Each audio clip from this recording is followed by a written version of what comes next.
Number 10. Hercules, that Oedipus thing. Disney understands that while most of their movies are primarily marketed towards and created for children, somebody, namely their parents, often have to sit through films with them.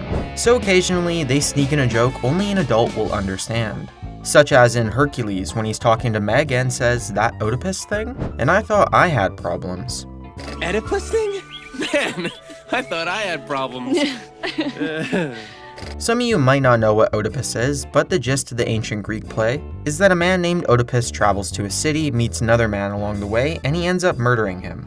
After arriving in town, he ends up falling in love with a woman and having children with her. Sadly for Oedipus, it turns out that the man he murdered was his father, and the woman he has had children with is his mother. He ends up gouging out his own eyes. Problems indeed. Problems certainly not meant for a children's movie.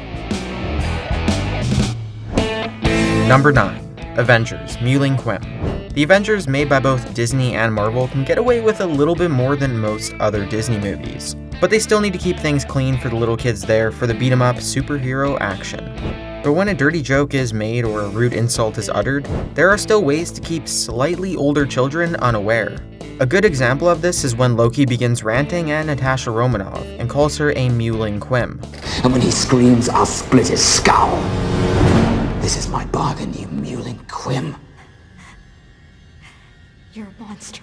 It's unlikely that a child in any movie theater will recognize that this pretty much translates to whining cunt, which is far worse than the film's otherwise mild curse words and Tony Stark's performance issues. I am a god, you dull creature, and I will not be bullied by that.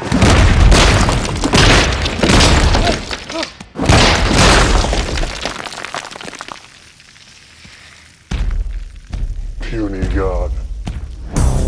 Number 8. Cars, Convertible Waitresses. One of the beginning locations of the first Cars movie is on the highway far from the cities Lightning McQueen is familiar with. Trucker territory, and of course, along with that, seedy bars and motels. Such as the one you can see an advertisement for in a few seconds early on in the film.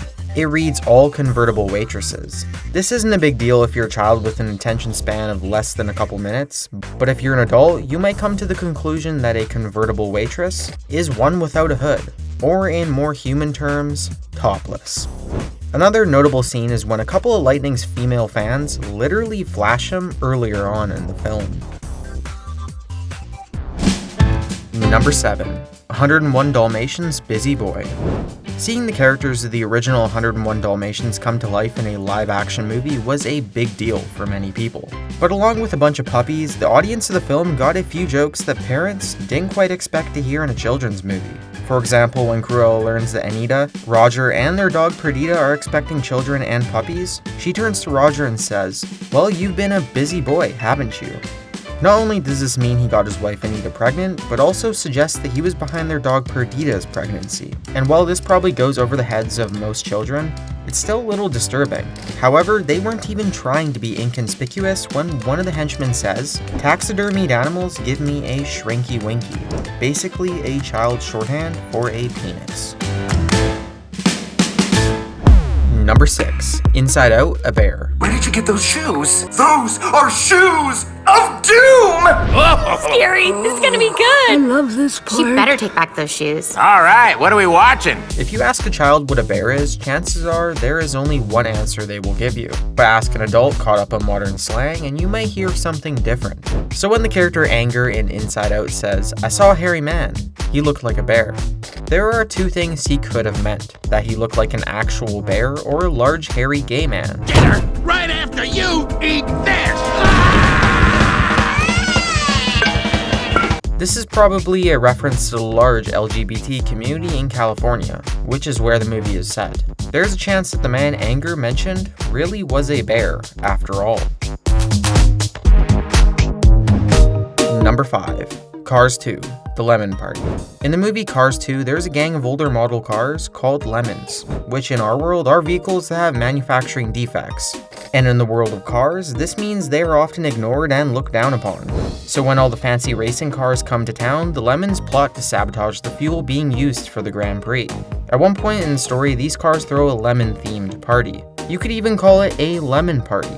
We at MindChop strongly discourage anyone from searching up Lemon Party on Google because, well, as most adults know, it is a term used to describe an orgy of older gay men. You can probably imagine why we suggest not looking that up. But nevertheless, Lemon Party is thrown in a Disney movie. Number 4. Toy Story 3, My Wife's Mouth. Many people consider Lotso the bear from Toy Story 3 to be one of the cruelest and most evil of all the Disney villains, condemning Woody, Buzz, and friends to death via trash furnace. He also, earlier on in the movie, pops off Miss Potato Head's detachable mouth because she begins lipping him off. Mr. Potato Head, not amused in the slightest by the situation, tells him, "No one takes my wife's mouth except me." I have over 30 accessories and I deserve more respect! That's better.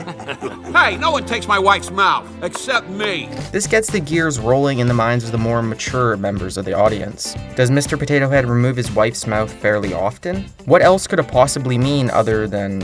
well, we can skip the details. Despite this, it is not known whether or not Mr. Potato Head comes with a detachable member in the movies.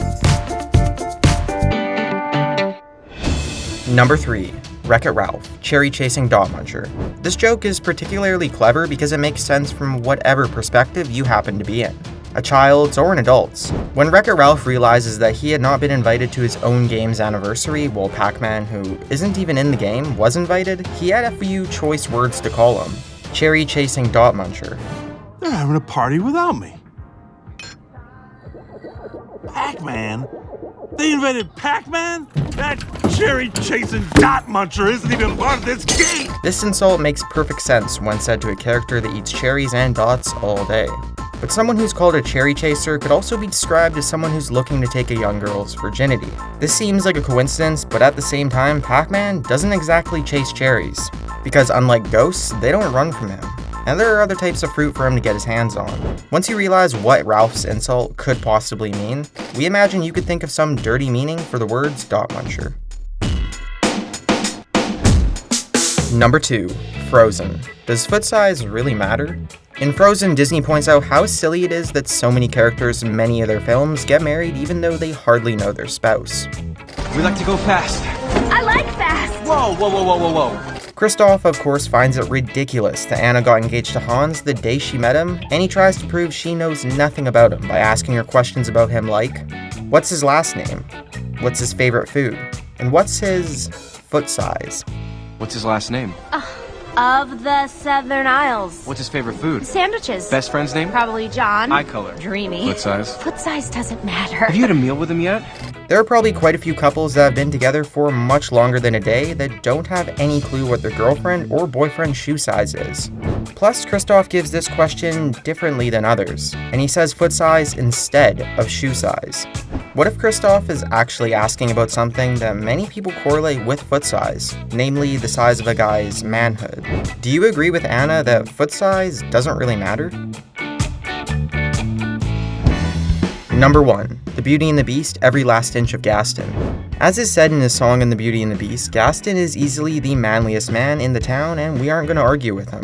But there's one detail that Gaston mentions that only an adult would consider. And if you haven't considered it, you are probably going to if you ever end up showing the movie to your children. As Gaston sings, he notes that every last inch of me is covered with hair. And every last inch of me's covered with hair. If you have a sharp eye, you might have noticed that as Gaston says every last inch of me, he shoots a sly wink at the woman in the tavern.